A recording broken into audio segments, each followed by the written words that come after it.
Hey, what's up everyone? I am back today to bring you all another Tuesday recap. Today on week 6 of the NFL season, Thursday Night Football kicked us off with the Bears versus the Commanders. The Washington Commanders won this game 12-7 after another pathetic passing performance by the Bears offense, and it was another bad Thursday Night Football game overall. If you all recall, this past week we had the Broncos versus the Colts, which was 12-9, and then this game ended 12-7. The Commanders and Bears are both 2-4 heading into week 7. The Baltimore Ravens at the New York Giants kicked off NFL Sunday for us, with the Giants winning the game 24-20, officially knocking off both former MVPs in back-to-back weeks in Lamar Jackson and Aaron Rodgers. New York moves to 5-1 in second place in the NFC East, while Baltimore falls to 3-3.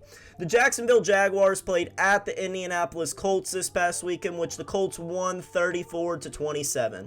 Jacksonville moves to 2-4 on the season, while the Colts are 3-2-1 and are making a move for the AFC South.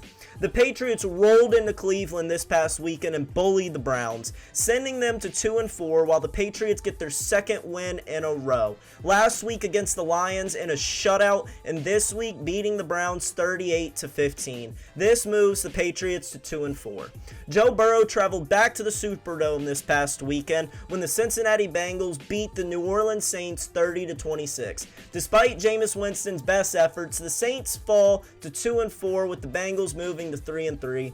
The Steelers took a win at home just like we predicted they would on last week's show against the Buccaneers. Kenny Pickett unfortunately went down with an injury, but Mitchell Trubisky came back to secure a win 20-18 over Tampa Bay. The Bucs fall to 3-3 while the Steelers go to 2-4.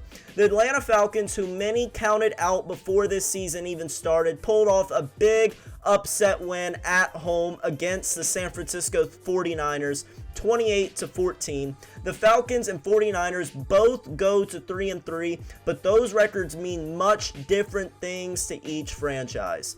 The Packers let fans down everywhere again, falling to the New York Jets 27-10 at home. Both New York teams seem to be surging into Week 7, with the Jets at 4-2, while Green Bay has serious offensive questions sitting at 3-3. The Minnesota Vikings now have a 2-game lead in the NFC North after beating the Miami Dolphins this past Sunday 24-16. Miami falls to 3-3 while they hope for Tua's speedy concussion recovery, and the Minnesota Vikings move to 5-1 on the season. The Rams got back on track this past weekend, beating the Panthers 24-10.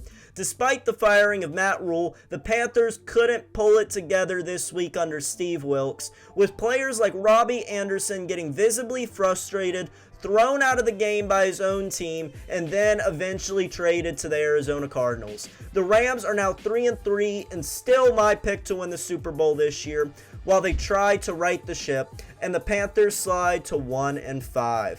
The Seahawks won a huge division game against the noisy Arizona Cardinals. Kyler Murray threw one interception and ran for 100 yards in the 19-9 loss. The Cardinals fall to last in the West at 2-4, while the Seahawks move to 500 at 3-3. Another team, just like the Atlanta Falcons, many counted out before this season even began. In a huge rematch game, the Bills got their revenge in Arrowhead Stadium after beating the Kansas City Chiefs on Sunday 24-10. Josh Allen looked nearly perfect, throwing 330 yards and 3 touchdowns, while Mahomes had a pair of touchdowns and a pair of interceptions. The Bills moved to 5-1, atop of the whole AFC, while the Chiefs fall to 4-2. The last game of Week 6 NFL Sunday took us to Philadelphia, where the Eagles took on the Dallas Cowboys. Jalen Hurts and the Eagles defense proved too much for the Cowboys and Cooper Rush, who threw 3 interceptions in the 26-17 loss. The Eagles remain undefeated going to 6-0, while the Cowboys slide to 3rd in the NFC East at 4-2. Finishing it off with Monday Night Football, the Denver Broncos traveled to LA to face off in another low-scoring game against the Los Angeles Chargers. Broncos country and Russell Wilson seem to be losing hope after the 19-16 loss. Chargers are at 4-2, and Broncos are at a disappointing 2-4.